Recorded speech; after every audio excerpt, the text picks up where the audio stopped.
मुंबईतील Sanjay Gandhi national park इथे काल पासून जे तणाव निर्माण झालेला आहे, आपण माझ्या मागावर पाहू शकतो. हे आदिवासी मोठ्या संख्येने इथे जमलेले आहेत. त्याच्याच हा पूर्ण रस्ता अडवण्यात आलेला आहे. त्याच उजव्या बाजूला आपण जर पाहिलं तर ते वस्त्या आहेत, त्या वस्त्या अतिक्रमण असल्याचं असं न्यायालयाने आदेश दिलेला आहे आणि ते अतिक्रमण ते हटवण्याचं आदेश देण्यात आलेला आहे. आपण जर या माझ्या उजव्या बाजूला पाहिलं तर मोठा फौज तैनात इकडे झालेला आहे. आपण पाहू शकतो वन विभाग अधिकारी आहेत, असे वन विभागाचे कर्मचारी आहेत, तसेच मुंबई पोलीस आहेत. अद्याप समोर एक माहिती अशी येते की एकूण 5000 पोलीस इकडे या पार्कात तैनात झालेला आहे. तसेच हा पार्क पूर्णपणे पर्यटकांसाठी आजच्या दिवसासाठी बंद ठेवण्यात आलेला आहे. आपण पाहू शकतो की कशा ज्या आदिवासी जे महिला आहेत तेहीसुद्धा इथे कालपासून हा रस्ता अडवून बसलेले आहेत. आपण इकडचे काही आदिवासी ज्या आहेत त्यांच्याशी आपण जाणून घेऊ. दादा, काय एकूण काय पूर्ण प्रकरण आहे, थोडक्यात ही माहिती द्या. हे आमचे जुने आहेत, आमचे वयस्कर आहेत. इकडचे आमच्या आदिवासी महिलामध्ये अध्यक्ष आहेत आणि त्यांचे जरा दोन गोष्टींच्या बोला, नंतर मी बोलतो तुमच्या.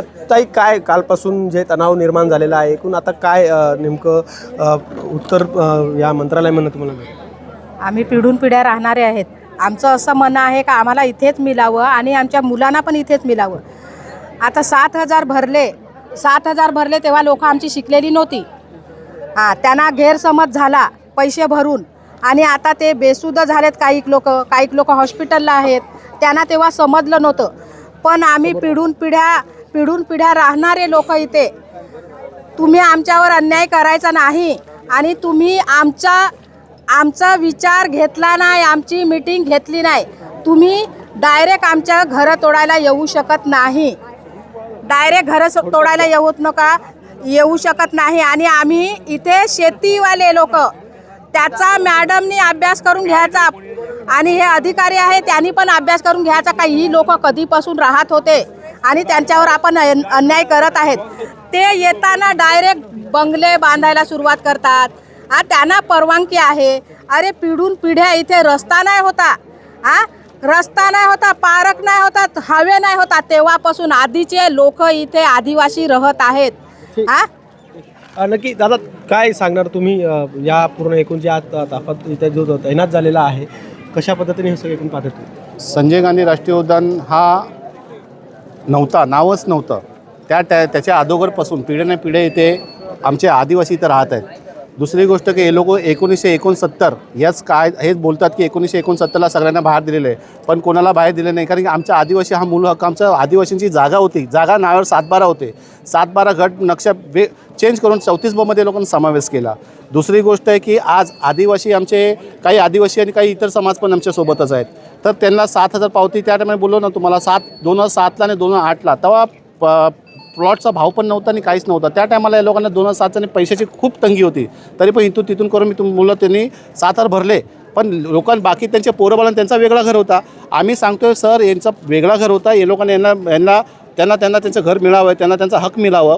तर हे लोक बोलतात नाही, हायकोर्टाचा आदेश आहे आणि हायकोर्ट असं सांगितलं यांना की बिना नोटीस देणं यांचे घरं हे करावे, म्हणजे तोडून मोकळे करावे आणि यांना डायरेक्ट सामान भरून बाहेर निघावे. नक्की आपण काहीतरी मंत्रालयामध्ये आता काही थोड्या वेळात आता बैठक आहे या सगळ्या पूर्ण या घटनेबद्दल काय नेमकं आता निर्णय येणार आहे, या निर्णयावरती तुम्ही काय लक्ष देऊन आहे?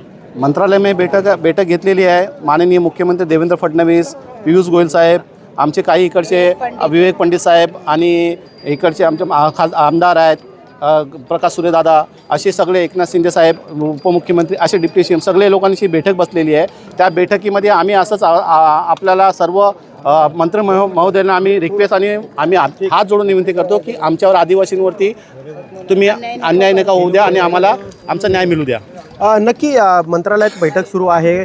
वन विभागाचे मंत्री स्वतः गणेश नाईक तिकडे स्वतः आहेत. तिकडचे मागाठाण्याचे आमदार प्रकाश सुर्वे हे सुद्धा तिकडे उपस्थितीत आहेत. या बैठकीमध्ये एकूण नेमकं काय समजूक निघते, काय नेमकं निर्णय आहे, या आदिवासींचं लक्ष असणार आहे. आपण माझ्या उजव्या बाजूला पाहिलं तर याच घटनेनंतर परिसरात तणावाचं वातावरण निर्माण झालेलं असून कोणताही अनुचित प्रकार घडू नये यासाठी पोलिसांचा बंदोबस्त वाढवण्यात आलेला आहे. पुढील कारवाईसोबत प्रशासन यावर कुठल्याही अनुचित गोष्टी घडू नये म्हणून या आदिवासींना समजूक काढण्याचा प्रयत्न करत आहे. विजय वंजारा, न्यूज 18 मराठी, मुंबई.